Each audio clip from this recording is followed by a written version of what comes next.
Won the award, the honor several times before, Cam, but after a comeback like that and after the way you and this football team played in the fourth quarter, getting the NFC Offensive Player of the Week honor, did that have a little bit of an extra special feel to it? I mean, it's a great accolade, but, I'm not necessarily, feeling any more prouder of the individual accolade more or less than the team success of a win. We fought back, we won, but it's time to move forward now. We're getting ready for a good Ravens defense that, is number one in the league, and we got our hands full. What's challenging about this defense? Those guys move around. They, possess a lot of different, problems for offenses. They disguise so much. They got guys that play fast, and they understand what they're doing. And when you got just as much veteran leadership as they have on that team as guys that they know exactly what they want to do and how to attack the offense, that's an added advantage. A lot of it was made about the comeback that you guys engineered in the fourth quarter. You did that at Auburn a few times too, and in that Alabama game especially, 24-0 down. Anything in that game or the ability to come back in that game kind of shape your confidence or for what you do today in the game? No, not really. Every game is a different game. Every day is pretty much a different day. It's just very, very important that you keep a short mental, so to speak, because if you don't, a lot of people kind of look at distractions as negative, and when you have negative distractions, those are really easy ways to kind of focus back and get on track. The biggest distractions I think for us in this team is the success. Coming back from a game like that and getting prepared for a team that's coming in town this weekend. So I think that's something that we have to keep in mind and we have to monitor throughout this week is, even though we did, get a added notch in a winner's bracket, we still have to keep moving forward and putting back-to-back games together. I think the frustrating thing for us is, everybody sees what we're capable of in that one quarter, but it's easy for a person from the outside looking in to say why you can't put it together for fourth quarters and trust and believe that we're trying. We're trying each and every day to make sure that, we're putting ourselves in a position that, come the fourth quarter, we won't be in such a desperation mode. And I think this game fits a perfect way for us to get started. To your earlier point, kind of Michael Jordan attitude, I want the ball when the game's on the line. Has that always been in your DNA, when did that become part of your DNA? I work too hard to be modest, man. I work too hard. I expect too much of myself for me to just sit back behind and let somebody else leave it to chance for somebody else. I take myself to a mental state. I take my mind to a mental state. I take my body to a mental state that come any given point of the game, I'm willing and prepared to do whatever is asked of me. Yeah, to your earlier point, last week you were up here, you were saying nobody's panicking, everything's fine, we're good. How do you, coming off a win like that, keep everything level? We just have to stay focused. You got to keep our eyes, lasered in to what the common goal is, and that's to win football games. And I can't stress it enough. We have a lot of talented guys in that locker room that knows exactly what they're supposed to do and what we're capable of. But at the end of the day, nobody cares. You know what I'm saying? I know Ravens are coming in. They don't care about what happened last week. If anything, they're coming over with an extra chip on their shoulder because of how they lost, and we're ready. So we're going to need a lot of help from our fans, as we always do get. Bank of America will be exciting. We haven't been back in 2 or 3 weeks, and I'm excited to play in front of our home crowd. You have long talked about how you're not about the individual accolades. The fourth quarter comeback stat, though, is that one that you do kind of take pride in because it embodies your sort of competitive spirit? No, the only reason I don't necessarily think that I'm more proudful of that award. The thing that I'm most proud about is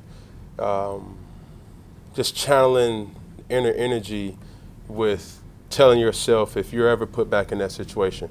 And, I've been coming to grips with myself knowing that the weeks before when we played when we were in that same position and the outcome wasn't what it was, and I came to grips with it myself and told myself, listen, if that comes down, and that won't be the first or the last time that it'll happen during the season, I am willing to do any and everything to get a win for this football team if the ball is in my hand.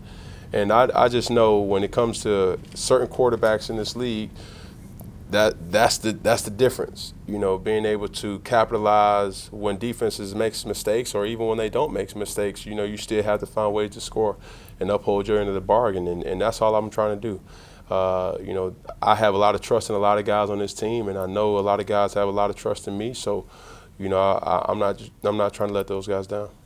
Torrey said on Monday that he thought one of the more underrated aspects of that comeback was the way the offensive line had played. What did you see from them in the fourth quarter there, and how does it give you sort of confidence going into this year? Man, listen, those guys are playing some really great football. I don't know if I've ever seen, ever since I've been here, a unit, with so less, connective.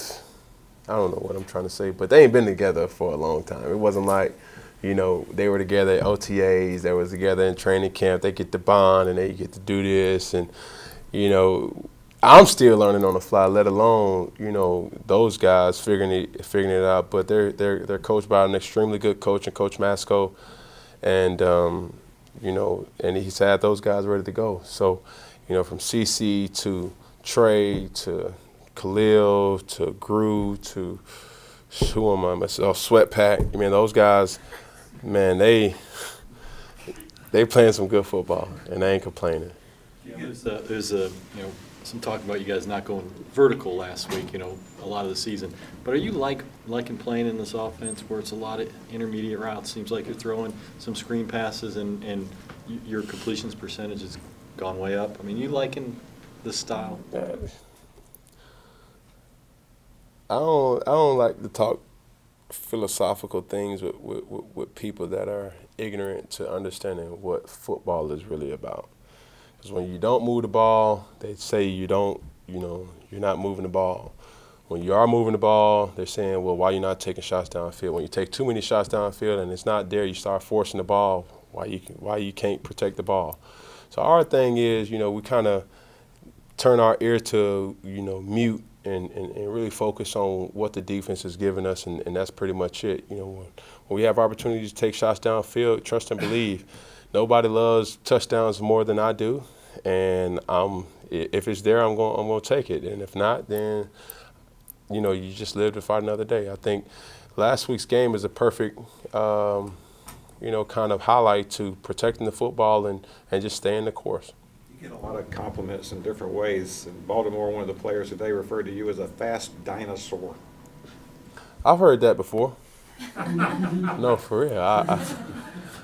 A coach in college, that was my nickname, Trooper Taylor. I think he's at Arkansas State. Shout out to Coach Troop. He used to call me the dinosaur. And I always would ask him, why you call me the dinosaur? And he said, your talent is extinct.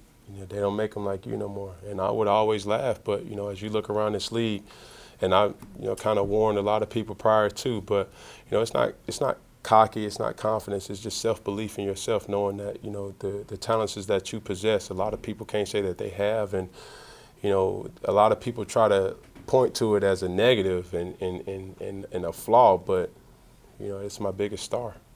And we've heard. So obviously you'll be focusing on the Ravens defense this week, but they do have a guy on the offense in rookie quarterback Lamar Jackson, right, who, people were drawing some parallels between you and him when he was coming into the draft, and he even said at the combine he wants to be like a Brady and you, like a hybrid of you guys. Do you have any thoughts on how he's been doing? Well, first off, two completely different players. And I say that with all respect to him. He got a little bit more life in his legs than I do, a little bit more wiggle. And I'll be trying to take some notes out of his book. You know what I'm saying? But just anybody, not just him, a lot of other quarterbacks in this league, but very, very, very exceptional talent. Lamar is. I've been watching him for a long time. You know, I think it was his freshman year when he played Auburn. That's when I first started watching him and was excited that he got picked up when he did. And with him scoring his first touchdown, I mean, I don't have to get prepared for him, but, you know, just as he keeps growing in this league, I know his confidence will rise, and hopefully one day he'll have the reins to be a starter. Kind of a weird question, but we have heard a couple of tidbits from you the last couple of weeks about focusing energy into the earth and focusing energy into certain things. I think you said something about a health prayer. Body prayer. Body prayer, yeah. And I'm just wondering if you can expand on that a little bit.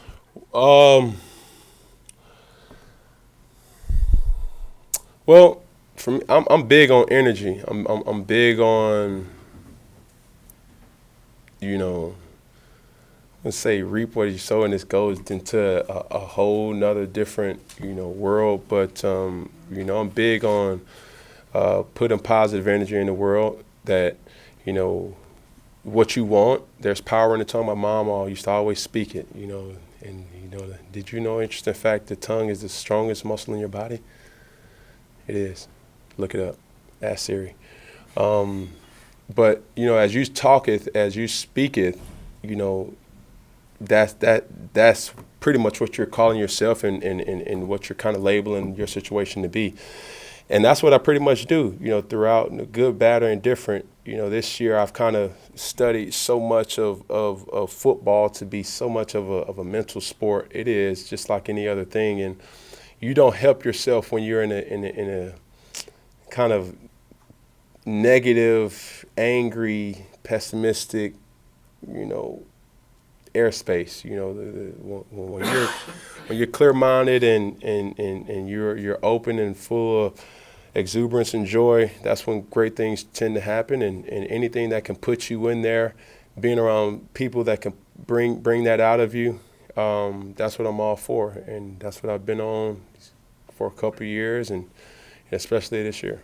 And have you had a chance to watch Tua Tagovailoa at all this year, and kind of what's your impression on him, if you have? I forgot the team he played for, but yeah, I've been paying attention to him. He's a good player. I'm rooting for him and a lot of other quarterbacks, all until they play one team. But he's very fun to watch. Sorry, what's a body prayer? Body prayer. Well, it's pretty much when I do it pretty much only on game days, when you go down every single ligament and you touch it and you pray for it. And it typically takes minutes, hours, or whatever, but it's a form of meditation. I've been doing it, I think I started when I was in junior college. And you know, that's me at peace with you know, asking God what I want from that day. And it doesn't get much clear from whatever it is that I particularly may want. Sometimes I may forget certain things. I know growing up in Atlanta, you know, we always tease when I'm back home and we have, you know, a family dinner. My grandmother used to always have us all around the dinner table on Sundays, and everybody pray. Everybody pray. When I say everybody, we can have as many people in this doggone media room right now. We all gonna pray. And then if it's not up to her standards, we're gonna pray again. And, you know, I kind of always had that spirit in my mind to, you know, when things aren't going my way, you know, always, you know, ask God for protection, health, strength, or whatever, and discernment. And that's pretty much what I do. I go down from wrist, ankle, knee, neck. Lord knows I've been praying for my arm, head, toes, calf, hips, backbone, spleen, earlobe, all that. Okay, I'm sorry, just to go back to what you said earlier about the offensive line, is Sweat Pack for Taylor? Could you explain that nickname, and also how have you seen him grow since he first got here last year, and especially with more playing time this year? First time I met Sweat Pack, he was in the meeting room, and obviously if we all know who Taylor Moton is, he has a bald head. Everybody was in the meeting room, and he was just sweating bad, like tripping sweat. So I let him go that day, and the next day I came in, he's still sweating. I said, "Boy, you sweat pack. Golly, boy, you sweating a lot." And then it just stuck. And I always tease him with his, how he talks, but, that's neither here nor there. But he's been playing extremely well. He stepped into a role that was a question mark, and now, it's an exclamation point of the impact that he's been making. And, I don't know if he's playing within himself, but he's playing with a lot of confidence that a lot of people is relying on him and knowing that no matchup is in favor of the opposing team. He's going to do his job. He's very coachable. He listens and take heed to what he's supposed to do. And if he doesn't know, he's going to ask. And that's what I don't have a problem with him. I always ask. I tease him a lot, but he knows me enough by now that I want just as much success as he wants for himself as I want for him as well. What's the biggest concern with this Ravens defense? Biggest concern is just controlling the blitz.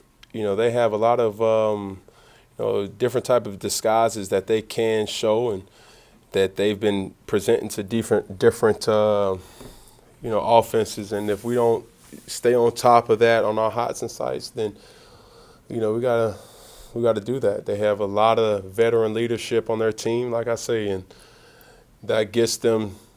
It's no surprise what their defensive rank is, and a lot of it is psychological, but very physical, stern, stingy defense that we got to be prepared to not only run the football but pass the football and be able to execute.